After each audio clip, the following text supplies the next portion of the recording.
Hi friends, welcome to my channel. Kidnap అయినట్టు నాటకం ఆడిన జ్యోత్స్న దీపే తన మనవరాలని నిజం తెలుసుకున్న శివనారాయణ అసలు ఇదంతా ఎలా జరగబోతుందనేది ఈ వీడియోలో తెలుసుకుందాం. డాక్టర్ చెప్పిన దాంతో జ్యోత్స్న అయితే వణికిపోతూ ఉంటుంది. ఏంటి గ్రాని, అసలు ఏం జరుగుతుంది? ఇప్పుడు నువ్వు చేసిన పని బయటపడిపోయేటట్టుంది. మనం వీధిన పడేటట్టున్నాం, మనల్ని ఎవ్వరూ కూడా క్షమించరు అని అంటూ ఉంటుంది జ్యోత్స్న. అదే నాకు అర్థం కావడం లేదు. ఆ డాక్టర్ చెప్పింది విని నాకు అసలు ఏం చెప్పాలో కూడా అర్థం కావడం లేదు.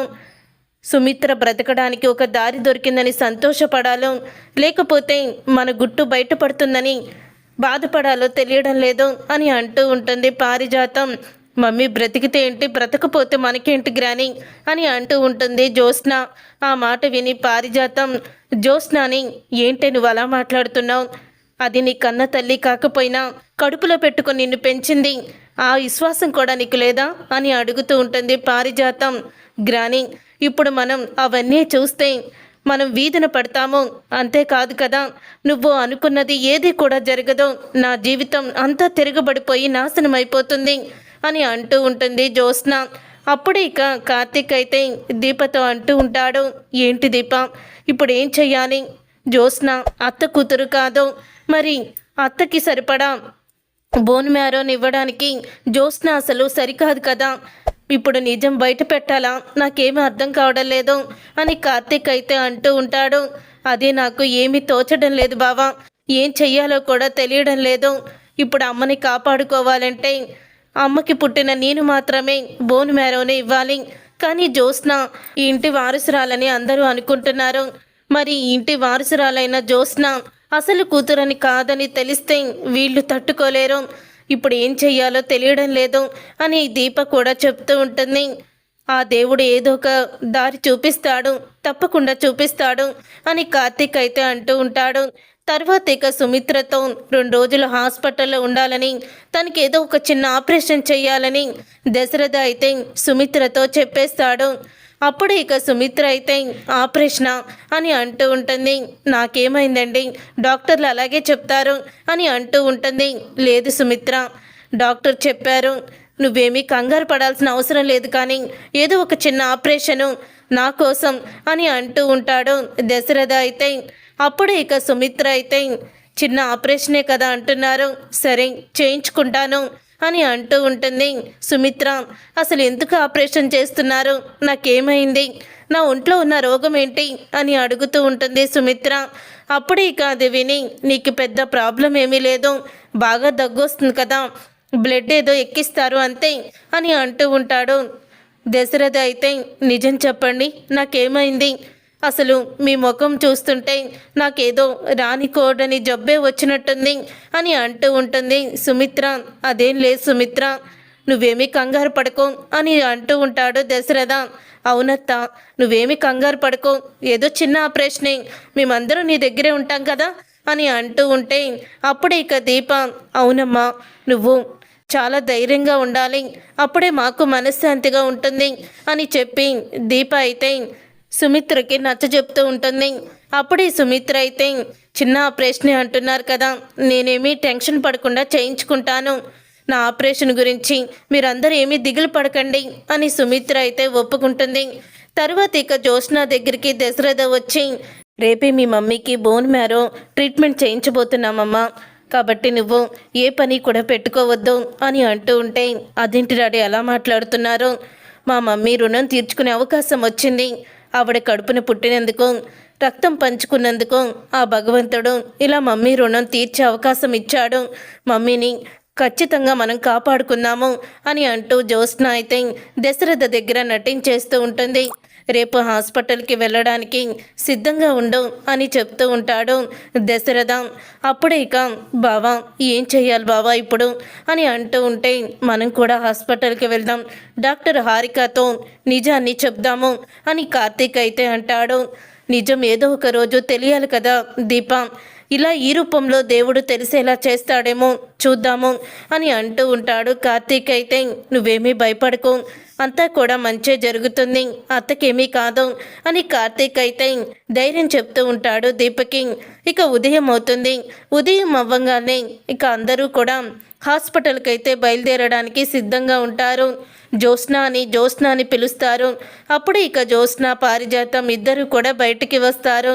ఇక జ్యోత్స్న అయితే వెళ్దామా డాడీ, నేను రెడీగానే ఉన్నాను అని అంటూ ఉంటుంది జ్యోత్స్న.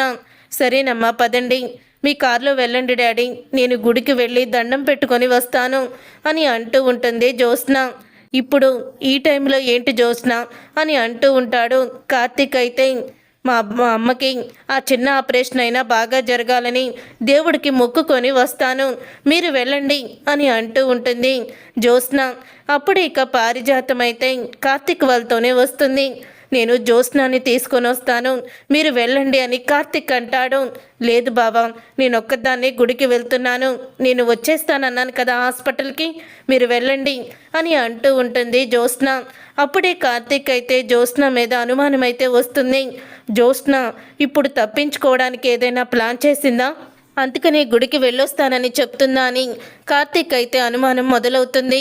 ఏంటి బావా, ఈ జ్యోత్స్న గుడి అంటుంది, ఒక్కదాన్నే వెళ్తాను అంటుంది, అసలు ఏమనుకుంటుంది, ఏం ప్లాన్ వేస్తుంది అని అంటూ ఉంటే, జ్యోత్స్న గురించి మనకి తెలుసు కదా దీప, తను ఆస్తి కోసమే ఈ ఇంట్లో ఉంది తప్ప బంధాలకి ఎటువంటి కూడా తను విలువ ఇవ్వదు. అసలు అత్తయ్య మావయ్య తనను పెంచిన తల్లిదండ్రులని తెలిసినా సరే ఇంత కూడా వాళ్ళ మీద ప్రేమ చూపించింది, తనకి కావాల్సల్లా డబ్బు ఆస్తి మాత్రమే అని అంటూ ఉంటాడు కార్తీక్. అప్పుడే ఇక దీప అయితే అమ్మని ఎలాగైనా కాపాడుకోవాలి బావా అని అంటూ ఉంటుంది. తప్పకుండా అత్తని మనమే కాపాడుకుందాము, నువ్వేమీ కంగారు పడుకో, అత్తకి బోన్ మ్యారో ఆపరేషన్ అయితే బాగానే జరుగుతుంది అని కార్తీక్ వాళ్ళందరూ కూడా హాస్పిటల్కి అయితే బయలుదేరుతారు. అలా హాస్పిటల్కి వెళ్ళిన తర్వాత అప్పుడు ఇక హారిక అయితే సుమిత్రని కలుస్తుంది. సుమిత్రని చూసి, సుమిత్ర గారు మీరేమీ భయపడకండి, జస్ట్ ఒక గంటలో మీరు బయటికి వచ్చేస్తారు, చిన్న ఆపరేషనే అని హారిక అయితే అంటూ ఉంటుంది. అసలు నాకు ఎందుకు డాక్టర్ ఆపరేషన్, మా వాళ్ళని అడిగితే ఏమీ చెప్పడం లేదు అని అంటూ ఉంటే, అది మీరు అప్పుడప్పుడు నీరసంగా పడిపోతున్నారు కదా, దగ్గు కూడా వస్తుంది, దానికి ఆపరేషన్ అయ్యాక మీకు క్లియర్గా ఎక్స్ప్లెయిన్ చేస్తాను అని హారిక అయితే చెప్తూ ఉంటుంది. అప్పుడు ఇక అలా చెప్పిన తర్వాత అంటూ ఉంటుంది సుమిత్ర అయితే, మా వాళ్ళందరూ చాలా భయపడిపోతున్నారు, మీరే వాళ్ళకి ధైర్యం చెప్పండి, ఏమీ కాదని అని అంటూ ఉంటుంది సుమిత్ర గారికి ఏమీ కాదండి అని చెప్తూ ఉంటుంది. డాక్టర్ అయితే, అవును ఇంతకీ జ్యోత్స్న ఏది, ఇంపార్టెంట్ వ్యక్తి తనే కదా అని అంటూ ఉంటుంది డాక్టర్. అప్పుడే ఇక జ్యోత్స్న ఇంపార్టెంటా, ఎందుకు డాక్టర్ అని అంటూ ఉంటుంది సుమిత్ర. మీకు ఒకవేళ బ్లడ్ సరిపోకపోతే ఆమె మీ కూతురు కదా, మీకు బ్లడ్ ఇస్తుందని అని అంటూ ఉంటుంది. డాక్టర్ అయితే, అవునా, జ్యోత్స్న గుడికి వెళ్ళి వస్తానంది, జ్యోత్స్నకు కూడా భయమేస్తుంది, అందుకే దేవుడికి మొక్కుకొని సక్సెస్ఫుల్గా ఆపరేషన్ జరగాలని, చిన్న ఆపరేషన్ అయినా తను చాలా బాధపడుతుంది అని అంటూ ఉంటుంది సుమిత్ర. అప్పుడు ఇక కార్తీక్ అయితే, లేదత్తా, తను మీ అడ్డు తొలగించుకోవాలనే చూస్తుంది ఎప్పుడూ కూడా అని అనుకుంటూ ఉంటాడు కార్తీక్ మనసులో. ఇంతలో పారిజాతంతో శివన్నారాయణ, జ్యోత్స్న ఎక్కడి దాకా వచ్చిందో ఫోన్ చేయి పారిజాతం అని అంటూ ఉంటాడు. అప్పుడు ఇక పారిజాతం అయితే ఇక జ్యోత్స్నకి ఫోన్ చేస్తుంది. జ్యోత్స్న ఫోను స్విచ్ ఆఫ్ వస్తూ ఉంటుంది. అప్పుడే ఇక అది విని ఒక్కసారి పారిజాతం, జ్యోత్స్న ఫోను స్విచ్ ఆఫ్ వస్తుందండి అని అంటూ ఉంటే, తొందరగా ఏదో ఒకటి చెయ్యండి, మనకెంతో టైం లేదు కదా, జ్యోత్స్నని తొందరగా రమ్మనండి అని అంటూ ఉంటారు. డాక్టర్ అయితే సుమిత్రని ట్రీట్మెంట్కి లోపలికి తీసుకువెళ్ళిపోతారు. జ్యోత్స్న ఫోను స్విచ్ ఆఫ్ రావడం ఏంటి అని కంగారు పడుతూ ఉంటాడు దశరథ. మావయ్య కంగారు పడుకు మావయ్య అని అంటూ ఉంటే, కంగారు పడకుండా ఎలా ఉంటానరా, అసలు జ్యోత్స్న ఫోను స్విచ్ ఆఫ్ రావడం ఏంటి అని అంటూ ఉంటాడు దశరథ. ఇంతలో ఇక దశరథకి ఫోన్ అయితే వస్తుంది. ఇక ఫోన్ రావడంతో అప్పుడే ఇక దశరథ అయితే ఎవరు అని అడుగుతూ ఉంటాడు. మేము మీ కూతుర్ని కిడ్నాప్ చేశాం, మీరు ₹1,00,00,000 తీసుకొస్తే తప్ప మీ కూతుర్ని విడిచిపెట్టాం అని ఫోన్ అయితే వస్తుంది. అప్పుడే ఇక అది విని ఒక్కసారే షాక్ అయిపోతూ ఉంటాడు దశరథ. ఏంటి, నా కూతుర్ని కిడ్నాప్ చేశారా అని అంటూ ఉంటాడు. అది విని దీప, కార్తీక్ అందరూ కూడా షాక్ అయిపోతూ ఉంటాయి. మా కూతురు ఇప్పుడు మాకు చాలా అవసరం, దయచేసి తనని వదిలేయండి, మీకు ₹1,00,00,000 కాదు కదా, 10 కోట్లన్నా ఇస్తాను అని అంటూ ఉంటే, లేదు, మేము చెప్పిన ప్లేస్కి మీరు ₹1,00,00,000 తీసుకురావాలి, ఎప్పుడు మొత్తం కూడా మళ్ళీ ఫోన్ చేస్తాము, పోలీసులకి చెప్పారంటే మీ కూతురు చస్తుంది అంటూ ఫోన్ పెట్టేసి ఒక్కసారే దశరథ షాక్ అయిపోతూ ఉంటాడు. ఇక ఫోన్ పెట్టేశాక అలా కుప్ప కూలిపోయిన దశరథని చూసి ఏమైందిరా, జ్యోత్స్నాకేమైంది అని అడుగుతూ ఉంటాడు శివనారాయణ. జ్యోత్స్నాని ఎవరో కిడ్నాప్ చేశారంట నాన్న, ఇప్పుడు ₹1,00,00,000 ఇస్తే కానీ జ్యోత్స్నాని వదిలిపెట్టమని చెప్తున్నారు, ఎక్కడికి తేవాలో ఎప్పుడు తేవాలో మళ్ళీ ఫోన్ చేస్తామని ఫోన్ పెట్టేశారు అని దశరథ అయితే, ఇప్పుడు నా సుమిత్రని నేను ఎలా కాపాడుకోవాలి నాన్న, ఎలా కాపాడుకోవాలి, వాళ్ళు అడిగితే ₹1,00,00,000 కాదు 2 కోట్లైనా ఇస్తాను, కానీ ఇప్పుడు ఎక్కడికి రావాలో తర్వాత చెప్తామని ఫోన్ పెట్టేశారు, రే కార్తీక్ ఏం చెయ్యాలరా అని అంటూ ఉంటాడు దశరథ. నువ్వు కంగారు పడుకు మావయ్య అని అంటూ ఇక దీపని తీసుకొని పక్కకైతే వెళ్తాడు కార్తీక్. ఇక పక్కకు వెళ్ళి జ్యోత్స్న కావాలని తన గుట్టు బయటపడకూడదని పెంచిన మమకారం కూడా లేకుండా జ్యోత్స్న కిడ్నాప్ నాటకం ఆడుతుంది, అత్తకేమైనా పర్వాలేదు అనుకుంటుంది అని అంటూ ఉంటాడు కార్తీక్. అయితే మనం వెంటనే డాక్టర్ని కలుద్దాం పదా అని వెంటనే డాక్టర్ దగ్గరికి దీపని తీసుకొని కార్తీక్ అయితే వస్తాడు.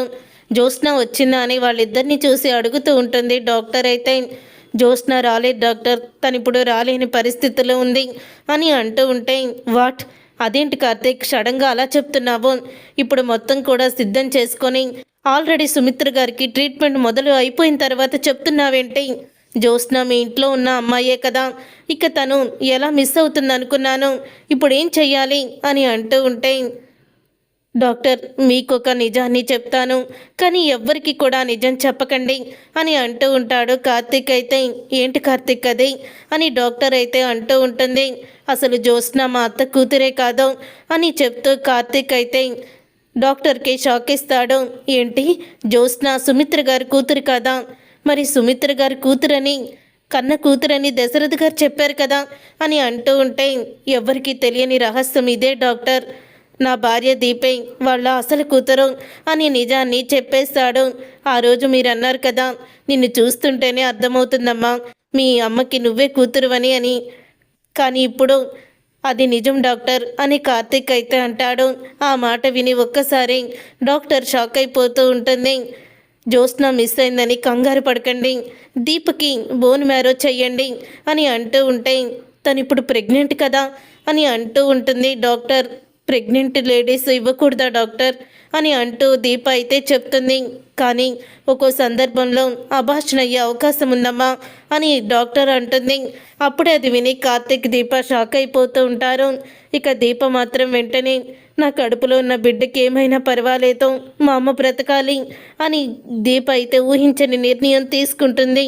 బావా, మనం ఎలాగైనా అమ్మని బ్రతికించుకోవాలి కదా బావా అని చెప్తూ ఉంటే, అవును దీప తప్పదు, ఒక త్యాగానికి మనం ఇలాగా మన బిడ్డని త్యాగం చెయ్యాలి అత్త ప్రాణాలు కాపాడుకోవడం కోసం అని అంటూ ఉంటాడు కార్తీక్. అయితే చూడు కార్తీక్, ఒక్కో సందర్భంలో అబార్షన్ అవ్వచ్చు అవ్వకపోవచ్చు, అది మా చేతుల్లో లేదో అని అంటూ ఉంటుంది.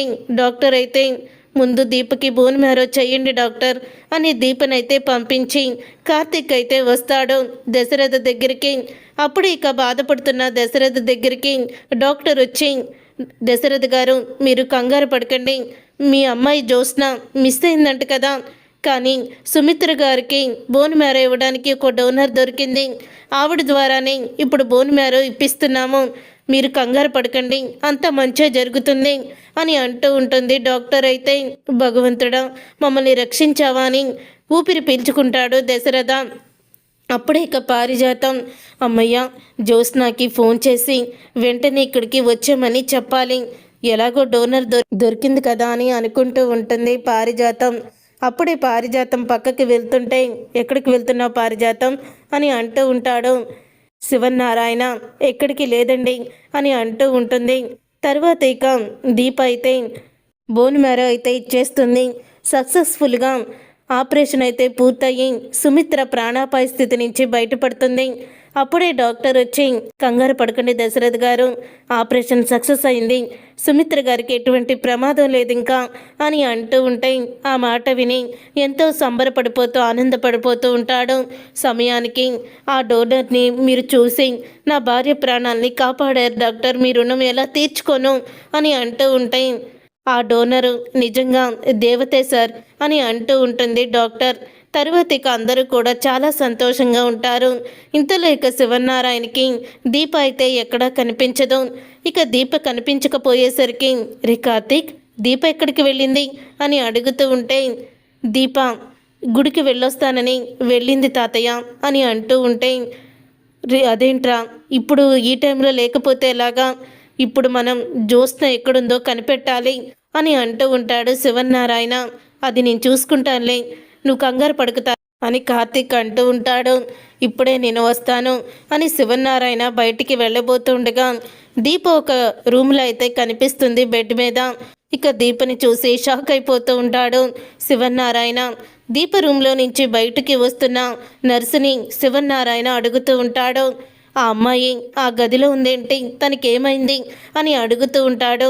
అప్పుడు ఇక నర్సు అయితే, బోన్ మ్యారో ఇచ్చింది ఆవిడేనండి అని అంటూ నర్స్ అయితే చెప్తుంది. అది విని ఒక్కసారి శివనారాయణ షాక్ అయిపోతూ ఉంటాడు. అదేంటి, దీప సుమిత్రకి బోన్ మ్యారో ఇచ్చిందా? మరి కార్తిక్ కానీ డాక్టర్ కానీ ఈ విషయం నా దగ్గర ఎందుకు దాచిపెట్టారు అని అనుమానం వచ్చి శివనారాయణ డాక్టర్ దగ్గరికి అయితే వెళ్తాడు. ఇక డాక్టర్ దగ్గరికి వెళ్ళి, మా కోడలికి బోన్ మ్యారో ఇచ్చిన డోనర్ ఎక్కడున్నారు డాక్టర్ అని అడుగుతూ ఉంటాడు శివనారాయణ. ఎందుకు శివనారాయణ గారు, వాళ్ళకి మీరెవరో మీకు వాళ్ళెవరో తెలియకూడదన్నారు, అందుకనే రహస్యంగా ఉంచాము అని చెప్తూ ఉంటే, లేదు డాక్టర్ మీరు అబద్ధం చెప్తున్నారు, బోన్ మ్యారో ఇచ్చింది దీప కదా అని అడుగుతూ ఉంటాడు శివనారాయణ. నేను ఇప్పుడే రూమ్లో దీపని చూశాను, నిజం చెప్పండి అని అంటూ ఉంటే అప్పుడే ఇక అంటూ ఉంటుంది, డాక్టర్ మీకు నిజం చెప్పాలో లేదో కూడా నాకు తెలీదు, కానీ నిజం మీకు తెలియాలని రాసిపెట్టుంది కాబట్టి తెలుస్తుంది. బోను మ్యారో ఇచ్చింది మీ కోడలికి దీపేనండి. మరి అదేంటి, రక్త సంబంధీకులు మాత్రమే ఇది ఇవ్వాలి అని మీరు అన్నారు కదా, దీపకి మా కోడలికి ఎటువంటి రక్త సంబంధం లేదు, కానీ ఇద్దరికి ఎలా మ్యాచ్ అయ్యింది అని శివనారాయణ అడుగుతూ ఉంటే అప్పుడు ఇక డాక్టర్ అయితే, మీ మనవడే మీ దీపని తీసుకువచ్చి జ్యోత్స్న అసలు కూతురు కాదు, దీపే అసలు కూతురు అని నా దగ్గర చెప్పారు. నేను టెస్టులన్నీ చేస్తే అదే నిజమని వచ్చింది అని డాక్టర్ నిజం చెప్పేస్తుంది. అప్పుడే ఇక శివనారాయణ, అంటే జ్యోత్స్న మా మనవరాలు కాదా అని అంటూ ఉంటాడు. కాదు శివనారాయణ గారు, వాళ్ళ పుట్టుకప్పుడే ఏదో ఎక్కడో పొరపాటు జరిగింది, జ్యోత్స్న మీ మనవరాలు కాదు, దీపే మీ సొంత మనవరాలు, మీ ఇంటి రక్తం దీప, ఆవిడే బోను మ్యారో ఇచ్చి ఈరోజు మీ కోడలు ప్రాణాల్ని కాపాడింది. కానీ కార్తీక్ ఈ విషయాన్ని మీకు చెప్పొద్దని నా దగ్గర మాట తీసుకున్నాడు. చివరికి తన బిడ్డను కూడా త్యాగం చేయడానికి సిద్ధమయ్యి తల్లి ప్రాణాల్ని కాపాడుకుంది దీప. కానీ కడుపులో ఉన్న బిడ్డ అదృష్టవంతుడు కాబట్టి బిడ్డకి ఏమీ జరగలేదు అని చెప్పేస్తుంది. అది వినీక శివనారాయణ అయితే, జ్యోత్స్న నా మనవరాలు కాదా అని బయటికి వెళ్ళబోతుండగా అప్పుడు ఇక పారిజాతం అయితే, ఎవరో డోనర్ వచ్చి మీ మమ్మీకి బోన్ మ్యారో ఇచ్చేశాడు, ఇక మనకి సమస్య లేదు, నువ్వు ఇక కిడ్నాప్ డ్రామాని వదిలేసి వెంటనే హాస్పిటల్కి వచ్చేసాయి అని అంటూ ఉంటుంది పారిజాతం.